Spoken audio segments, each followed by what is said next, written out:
వ్యాప్తంగా చూడాల్సిన IPL cricket match ను ఇవాళ ప్రజలకు, క్రీడాభిమానులకు, క్రీడాకారులకు, అలాగే మరి క్రీడలకు సంబంధించిన క్రికెట్ అభిమానులకు చూడకుండా ఐపీఎల్ వాళ్ళు ఏదైతే టికెట్లను అర్ధ గంటలో 65,000 టికెట్లను అమ్ముడు అంటే ఇలా పెద్ద భారీ స్కామ్ జరిగిందని శివసేన రాష్ట్ర శాఖ మరియు హైదరాబాద్ శాఖ ఆరోపిస్తా ఉంది. ఇవాళ మరి క్రికెట్ అభిమానులకు మరి చేదు అనుభవాలను చేస్తున్న ఐపీఎల్ ను ఎందుకు ఆడనిస్తున్నారు? ఇదేమన్నా గ్రేటర్ హైదరాబాద్ క్రికెట్ అసోసియేషన్ అయ్యా జాగిరా? ఇది కావాల్సింది ప్రతి క్రీడాకారుడు చూడాల్సిన ఐపీఎల్ క్రికెట్ ను కేవలం హైదరాబాద్ కే పరిమితం చేస్తా ఉన్నారు.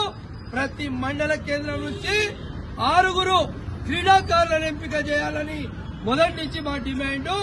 అలాగే జిల్లా కేంద్రం నుంచి 6 క్రీడాకారులని మరి సెలెక్ట్ చేసి దాన్ని హైదరాబాద్ క్రికెట్ అసోసియేషన్ గా పేరు మార్చుకొని అప్పుడు ఆ ఎన్నికలు జరిపి అది చేయాల్సింది పోయి కేవలం హైదరాబాద్ క్రికెట్ అసోసియేషన్ భారీ అక్రమాల కోసం కేవలం హైదరాబాద్ కే పరిమితమైరు.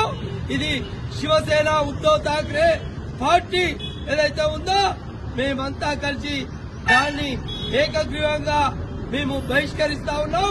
హైదరాబాద్ క్రికెట్ అసోసియేషన్ ని వెంటనే రద్దు చేసి మరి క్రీడాభిమానులు, క్రీడాకారులు, క్రికెట్ అభిమానులకు న్యాయం చేయాలని శివసేన రాష్ట్ర శాఖ, గ్రేటర్ హైదరాబాద్ శాఖ కోరుతా ఉంది.